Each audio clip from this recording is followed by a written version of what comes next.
안녕하십니까. 특종부동산 연구소입니다.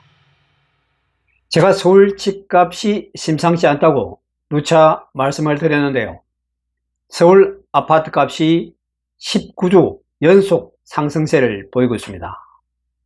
6월 둘째 주 기준으로 서울 아파트값은 0.26% 올라 9개월 만에 최대 상승폭을 보였습니다.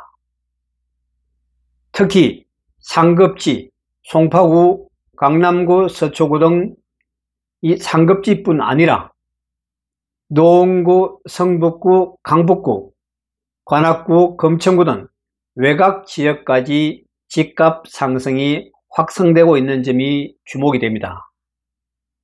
그러면 이런 상황에서 부동산 투자를 할 때 과연 단타를 해야 될지 장기 투자를 해야 될지 여러분 생각은 어떠십니까? 서울 주택시장에서 단타 매매가 급감하고 장기 보유 후 매도가 급증하는 구조적 변화가 일어나고 있다고 합니다. 집값 상승 기대감과 재건축 가능성, 세제 혜택 등이 복합적으로 작용한 결과라는 분석입니다. 그러면 단타 매매 급감 현황을 살펴보겠습니다. 2년 이하 보유 후 매도의 경우 2024년에는 작년이죠. 4.8%로 역대 최저치를 기록했습니다. 2023년은 9.1%였습니다. 올해 1월부터 5월까지는 4.7%입니다. 다음은 1년 미만 초단타 매매를 살펴보겠습니다. 2020년대 초반에는 7%대였습니다.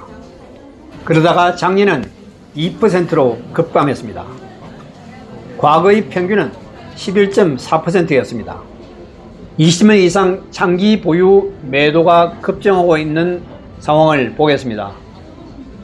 작년에는 8.5%로 역대 최고치를 기록했습니다. 2010년에 비해서 4배가 증가한 것입니다. 올해 1월에서 5월까지는 9.9%, 실거래 아파트 중 20년 이상 구축 비율은 57.7%에 달합니다.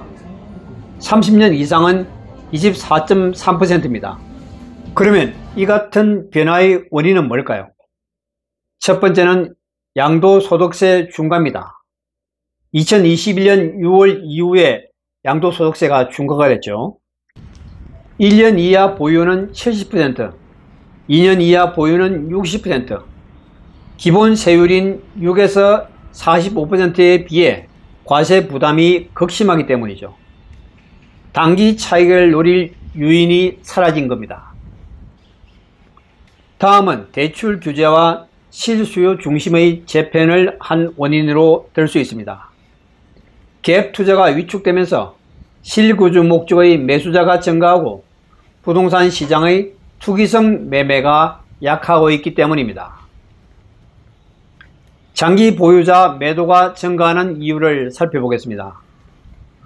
구축이 누적이 되고 재건축 규제가 완화되면서 투자 수요가 유입되는 것입니다. 장기 보유 특별 공제 등 세제 혜택 확대도 한 이유입니다. 오래된 집을 자산 정비 수단으로 활용하려는 경향도 있습니다. 또한 시장의 기대심도 있습니다. 단기 급등 가능성이 낮아지면서 보유가 장기화하고 있습니다. 똘똘한 한 채 전략으로 다주택자도 전략적 장기 보유로 전환하고 있는 것입니다. 시장 해석과 전망을 살펴보겠습니다.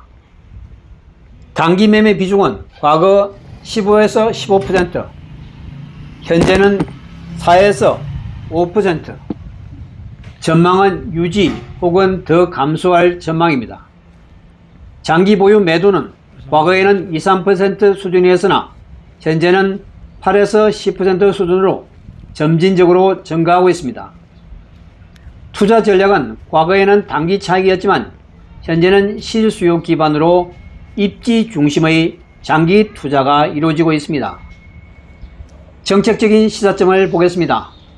양도세 중과 등 규제 효과가 실제 시장 행동의 변화를 유도하고 있습니다.